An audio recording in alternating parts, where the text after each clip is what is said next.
जय हिंद दोस्तों, welcome on this video. Today we will learn class 11 English chapter first the portrait of a lady. अगर अभी तक आपने हमारे चैनल को सब्सक्राइब नहीं किया है तो चैनल को सब्सक्राइब कर बेल आइकन जरूर प्रेस कीजिएगा। About the author of this chapter, Khushwant Singh इस चैप्टर के ऑथर हैं। वे एक इंडियन ऑथर, एक लॉयर, एक डिप्लोमेट, एक जर्नलिस्ट और एक पॉलिटिशियन हैं। चलिए अब हम समझते हैं इस चैप्टर को लाइन टू लाइन एकदम आसानी से। वीडियो थोड़ा लंबा हो सकता है, इसे ज़रूर देखिए पूरा चैप्टर समझने के लिए। इस चैप्टर में ऑथर जो हैं खुशवंत सिंह, वो अपनी दादी का चरित्र चित्रण करते हैं कि वह कैसी थी, दिखने में कैसी थी, उनका व्यवहार कैसा था। इसीलिए इसका नाम है the portrait of a lady, यानी कि पोर्ट्रेट का अर्थ होता है चित्र। My grand mother like everybody's grand mother, मेरी ग्रैंड मदर सबकी ग्रैंड मदर की तरफ है। वॉज एन ओल्ड वुमेन, वह एक वृद्ध महिला है। She had been old and wrinkled for the 20 years that I had known her.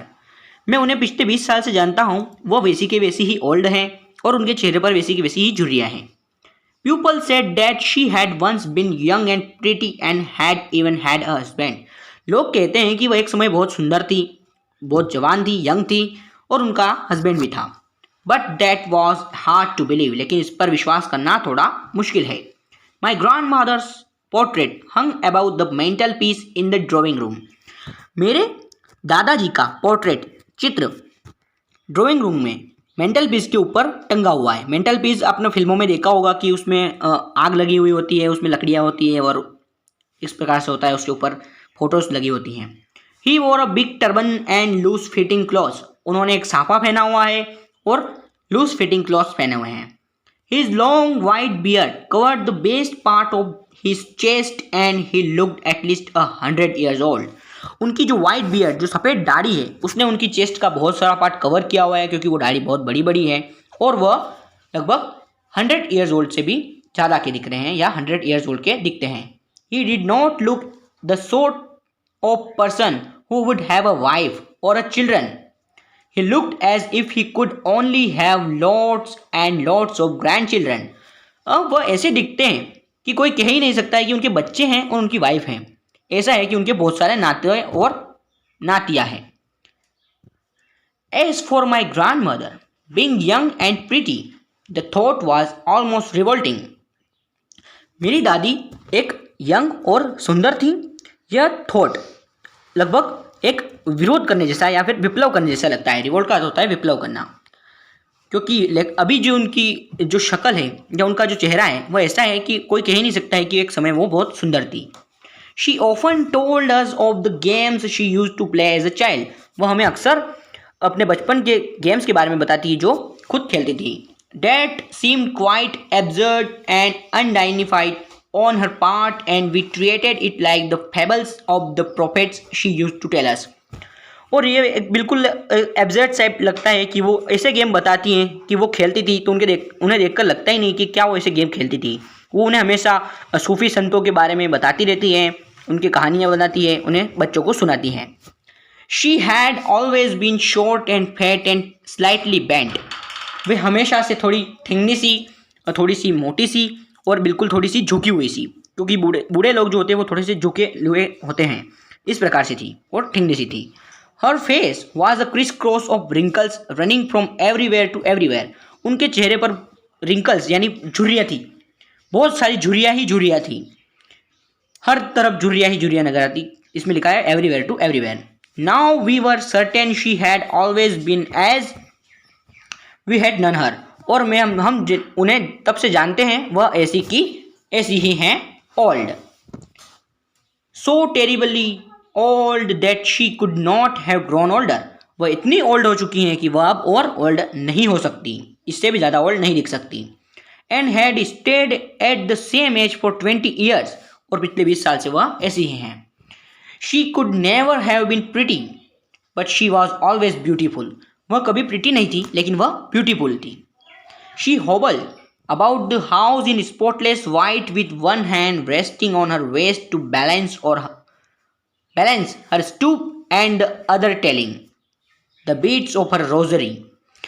उनके दादी के बारे में बताते हैं कि वह सफ़ेद पोशाक जो है उनकी पहनती है, कपड़े, वो अपना हाथ जो है वो हमेशा कमर पर रखती है, अपने कमर पर, क्योंकि वो अब ओल्ड हो चुकी हैं, और उनके हाथ में हमेशा माला रहती है। और उनके जो लिप्स जो होते हैं, आगे देखेंगे उनके लिप्स क्या होते हैं। हर सिल्वर लॉक्स वर स्कैटर्ड अनटाइटली ओवर हर पेल पकड़ फेस एंड हर लिप्स। और इसमें बताया है कि उनके जो लिप्स जो होते हैं constantly moved in inaudible prayer. उनके जो लिप्स होते हैं वो हमेशा एक ऐसी प्रेयर उनसे निकलती है कि वो हमें सुनाई नहीं देती है, इनऑडिबल, लेकिन उनसे हमेशा प्रेयर करती रहती हैं, क्योंकि वो हमेशा बहुत कहें तो ईश्वर पर बहुत आस्था रखती थी। यस, शी वॉज ब्यूटीफुल, वह सुंदर थी।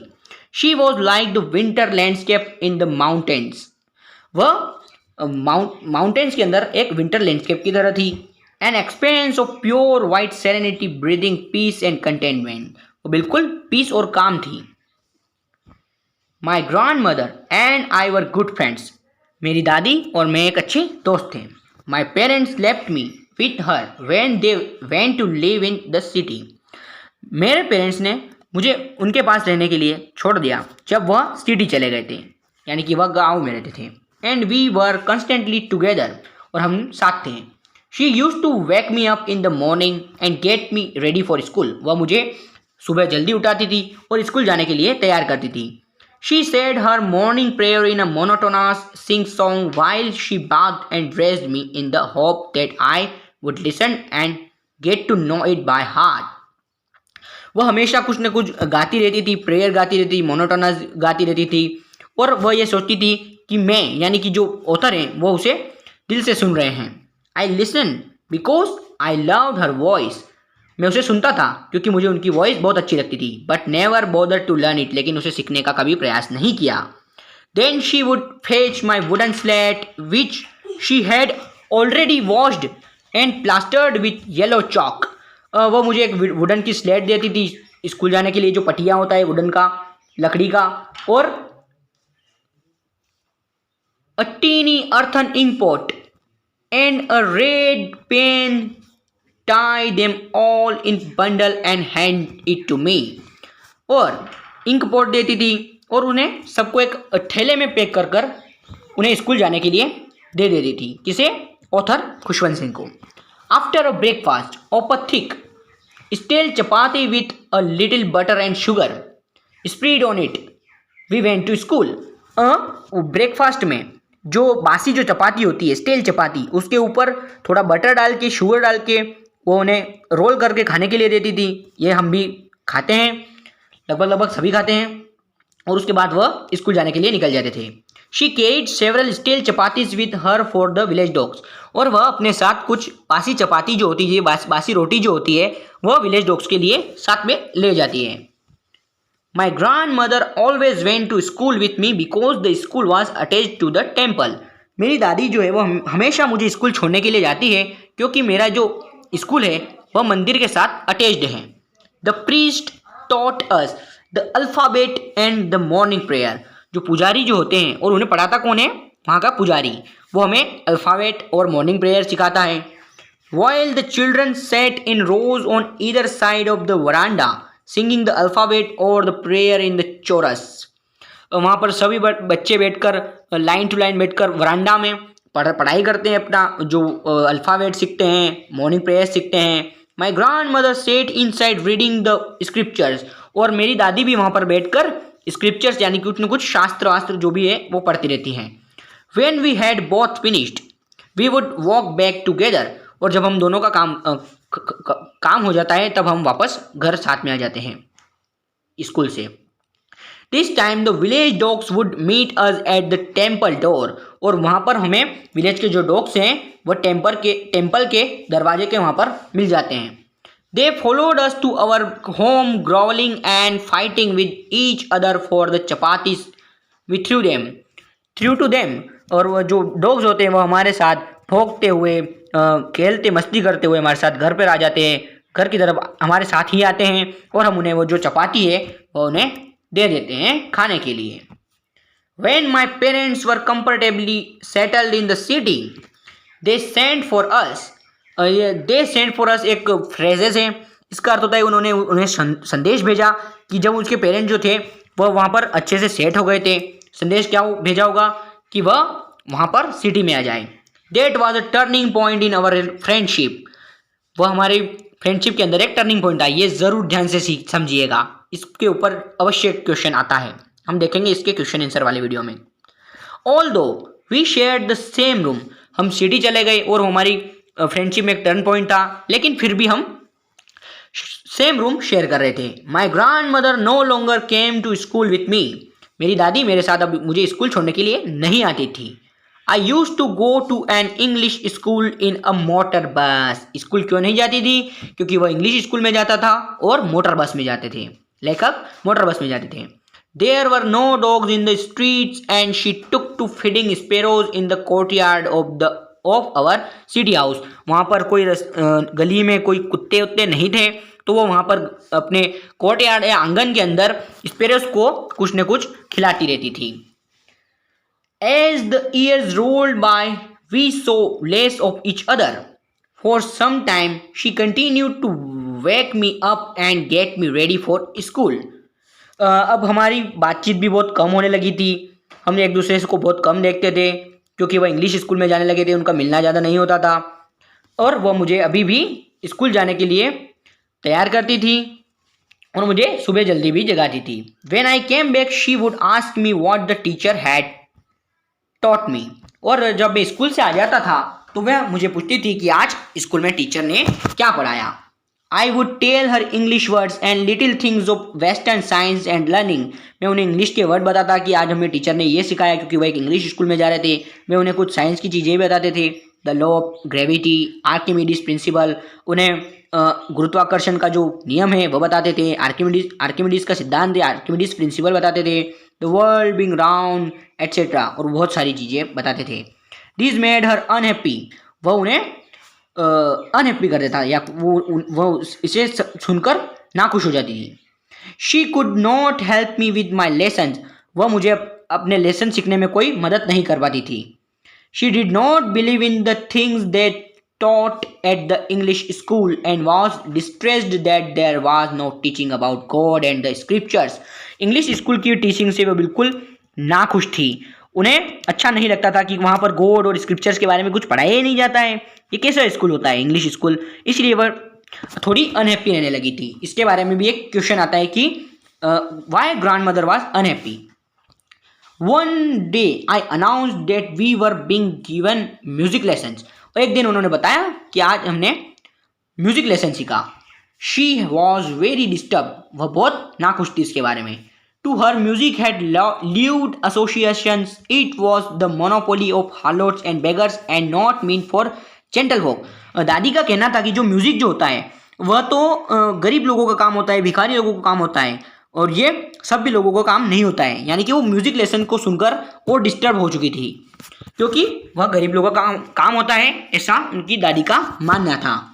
She said nothing but her silence meant disapproval, उन्होंने कुछ कहा नहीं लेकिन उनकी जो शांति थी, उनका साइलेंस जो था वो सब कुछ कह रहा था। She rarely talk to me after that, उसके बाद उन्होंने मुझसे बात करना भी बहुत कम कर दिया। When I went up to university, जब मैं कॉलेज जाना शुरू हुआ, यूनिवर्सिटी जाना शुरू हुआ, I was given a room of my own, और उसके बाद मुझे अपना खुद का रूम दे दिया गया। The common link of friendship was snapped, जो हमारी कॉमन लिंक थी वह तितर बितर या बिल्कुल टूट चुकी थी फ्रेंडशिप की। My grand mother accepted her seclusion with resignation, she rarely left her spinning wheel to talk to anyone, और दादी मान चुकी थी कि अगर ये मेरे साथ नहीं रहता है तो भी मैं कोई बात नहीं, मैं अपने खुश हूँ, मुझे कोई परवाह नहीं है, क्योंकि वह इंग्लिश की स्कूल की पढ़ाई से, म्यूजिक से बिल्कुल डिस्टर्ब हो चुकी थी। और वह अपनी स्पिनिंग व्हील यानी कि चरखे के साथ दिन भर अपना समय गुजारती थी। From sunrise to sunset she sat by her wheel spinning and reciting prayers, सूर्योदय से सूर्यास्त तक वह अपने स्पिनिंग व्हील के साथ सूत काटने में टाइम बिताती थी और प्रेयर्स रिसाइट करने में, प्रेयर्स को दोहराने में। Only in the afternoon she relax for a while to feed the sparrows, और दोपहर के समय थोड़ी देर के लिए वह स्पेरोस को कुछ न कुछ दाना आना खिलाने के लिए थोड़ी रेस्ट करती थी। While she sat in the verandah breaking the bread into little bits bites, Hundreds of little birds collected round her, creating a veritable bedlam of chirpings. और वहाँ पर जब वह दोपहर में फरांडा में बैठती है और ब्रेड के छोटे छोटे टुकड़े कर वहाँ की जो स्पेरोज को डालती हैं, तो वहाँ पर 100 से भी ज़्यादा बर्ड्स इकट्ठे हो जाते हैं और चिरपिंग करते हैं. Some came and perched on her legs, कुछ तो उनकी टांगों पर आकर बैठ जाते हैं. अदर्स ऑन हर शोल्डर्स, कुछ उनके कंधे पर आकर बैठ जाते हैं. Some even sat on her head, और कुछ तो उनके सिर के ऊपर भी आकर बैठ जाते हैं. She smile but never should them away, वह मुस्कुराती है लेकिन उन्हें कभी अपने ऊपर से अलग नहीं करती है. It use to be the happiest half hour of the day for her, और ये उनके लिए दिन का सबसे खुशनुमा आधा घंटा होता है. When I decided to go abroad for further studies, I was sure my grandmother would be upset. जब मैंने अपनी आगे की पढ़ाई करने के लिए विदेश जाने का सोचा तो मुझे पता था कि मेरी ग्रैंड मदर को वो बिल्कुल अच्छा नहीं लगेगा और वह अपसेट हो जाएगी. I would be away for 5 years and at her age one could never tell. मैं 5 साल के लिए विदेश जाने वाला था और उनकी जो एज थी हम कुछ नहीं कह सकते थे. यानी कि लेखक को, जो ऑथर है, उनको ये डर भी सता रहा था कि क्या मैं 5 साल बाद आऊँगा तो मैं अपनी दादी को देख पाऊँगा, क्योंकि उनकी एज हो चुकी थी, बहुत एज हो चुकी थी. But my grand mother could, she was not even sentimental. लेकिन मेरी दादी बिल्कुल भी सेंटिमेंटल या कहें तो भावुक नहीं हुई. She came to leave me at the railway station but did not talk or show any emotion. वह मुझे रेलवे स्टेशन तक छोड़ने को आई लेकिन कोई बातचीत नहीं करी और कुछ इमोशन भी नहीं दिए. हर लिप्स मूव्ड इन प्रेयर, उनके जो लिप्स जो थे वह प्रेयर कर रहे थे क्योंकि वह हमेशा ही प्रेयर करती रहती थी. Her mind was lost in prayer, उनका दिमाग जो पूरी तरह था वो प्रेयर में खो चुका था. Her fingers were busy in telling the beads of her rosary, उनके जो हाथ जो थे, उनकी जो उंगलियां थी वह रोजरी को, जो माला को फेरने में बिजी थी. Silently she kissed my forehead and when I left I cherished the moist imprint as perhaps the last sign of physical contact between us. उन्होंने मेरे माथे को चूमा और वही जो था वो हमारे दोनों के बीच शायद आखिरी फिजिकल कांटेक्ट था, क्योंकि वो 5 साल के लिए बाहर जाने वाले थे और उन्हें ये विश्वास लग रहा था उनको कि जब वो 5 साल बाद आएंगे तो शायद भी अपनी दादी को देखेंगे क्योंकि उनकी एज बहुत हो चुकी थी. But that was not so. After 5 years I came back home and was met by her at the station. लेकिन ऐसा कुछ नहीं हुआ, इसे इन सबको भूलो, ऐसा कुछ भी नहीं हुआ. 5 साल बाद जब वह अपनी पढ़ाई कर अपने वापस सिटी आए तो उनकी दादी उन्हें स्टेशन पर लेने के लिए गई थी. She did not look a day older, और वह उस जैसा 5 साल पहले या कहीं तो 20 साल पहले के और 5 साल अब के 25 सालों से वैसी की वैसी दिख रही थी, उनमें कोई चेंज नहीं आया था. She still had no time for words and while she clasped me in her arms. उन्होंने कुछ, उनके पास कोई वर्ड नहीं थे और कुछ बोली नहीं, उन्होंने उन्हें गले से लगा लिया. I could hear her reciting her prayers, वो अपनी प्रेयर्स को रिसाइट कर रही थी. Even on the first day of my arrival her happiest moments were with her sparrows whom she fed longer and with frivolous rebukes. उनका जो happiest moment जो था उनके दिन का, वो जो आधा घंटा अपनी स्पेरोज के साथ जो उन्हें ब्रेड खिलाने में लगाती थी, उनके जो अराइवल का पहला दिन था, उनका जो उस दिन और ज़्यादा लंबा गुजरा अपने स्पेरोज के साथ जिन्हें वो ब्रेड के कुछ खिलाती थी. In the evening a change came over her. शाम आने आते उनमें कुछ बदलाव देखने को मिला. शी डिड नॉट प्रे, वो प्रे नहीं कर रही थी. She collected the women of the neighbourhood, got an old drum and started to sing. उन्होंने नेबरहुड की जो वहाँ की महिलाएं थी, पड़ोसी जो महिलाएं थी, उन्हें इकट्ठा किया और एक पुराना ड्रम लिया और गाना गाने या सिंग करना स्टार्ट कर दिया. For several hours she thumped the sagging skins of the dilapidated drum. और वो कैसा कैसा ढोल बजा रही थी, एक डायलापिटेड, एक तितर बितर, एक कहें तो बहुत फटा ढोल बजा रही थी और सैंग सॉन्ग कर रही थी. And saying of the home coming of warriors, और कैसे सॉन्ग सिंग कर रही थी, तो जो वॉरियर्स जो होते हैं, जो योद्धा होते हैं, वो युद्ध जीतकर जब घर आते हैं या अपने प्रदेश आते हैं तो वहाँ पर जैसे सॉन्ग जो विजयी सॉन्ग जो होते हैं, विजय गीत जो होते हैं वह गा रही हैं. We had to pursue her to stop to avoid overstraining. हमने उन्हें वॉइस ट्रेनिंग करने के लिए मना किया क्योंकि उनकी बहुत एज हो चुकी थी। उन्हें ढोल बजाने से मना किया उनके पेरेंट्स और खुद खुशवंत सिंह ने। That was the first time since I had known her that she did not pray। और लेखक ने उन्हें इतने सालों में पहली बार देखा जब वो प्रे नहीं कर रही थी। तो ये भी एक अलग बात थी कि पहली बार उन्होंने ऐसा देखा कि वो प्रे नहीं कर रही थी। The next morning she was taken ill, it was a mild fever. जो नेक्स्ट मॉर्निंग को उन्हें बुखार हो गया, लेकिन वह एक हल्का बुखार था। And the doctor told us that it would go, और वह बुखार जल्दी चला जाएगा। But my grand mother thought differently, लेकिन मेरी दादी कुछ अलग सोच रही थी। She told us that her and was near, उन्होंने कहा कि उनका अंतिम समय अब पास आ गया है। She said that since only a few hours before the close of the last chapter of her life she had omitted to pray. उन्होंने कहा कि उनके जीवन का आखिरी अध्याय खत्म होने से पहले वह प्रार्थनाएं या कहें तो प्रे करना चाहती है। She was not going to waste any more time talking to us, और वह अपने जीवन का और समय हमसे बात करने में वेस्ट नहीं करना चाहती थी। We protested but the ignored our protest, हमने उनसे कई बार ये करने को मना किया, लेकिन उन्होंने हमारी बात नहीं मानी। She lay peacefully in bed praying and telling her beads, और वह वहीं पर शांति से प्रे करती रही और बैठी रही। Even before we could suspect her lips stopped moving and the rosary fell from her lifeless fingers. Pray करते करते उनके जो लिप जो थे वो मूव करना बंद कर दिए थे। उनके हाथ से जो माला थी, उनकी जो उंगलियां लाइफलेस फिंगर्स यानी कि जो उंगलियां बिल्कुल कुछ उनमें कुछ जीव नहीं रहा था, उनसे वह रोजरी भी छूट गई। A peaceful pallor spread on her face and we knew that she was dead।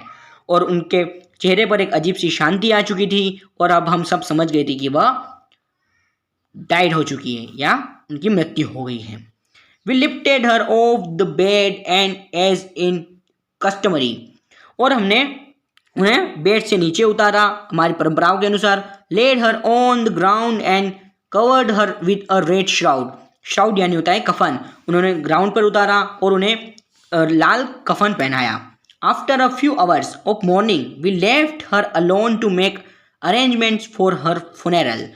हमने फिर उन्हें वहाँ पर अकेला छोड़ दिया और हम नेक्स्ट मॉर्निंग को तैयारी करने लगे उनके फुनेरल या कहें तो अंतिम संस्कार की, दाह संस्कार की।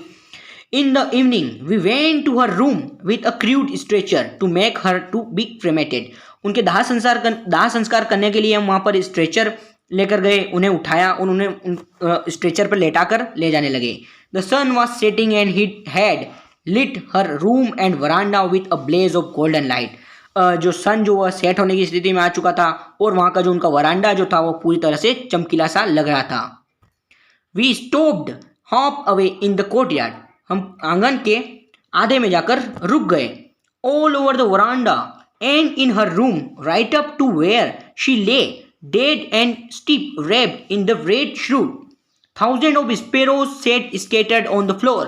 और जब उन्हें ले जाने लगे वरांडा में हजारों स्पेरोज जो कहें जो चिड़ियाएं थी वो आके जमा हो गई थी।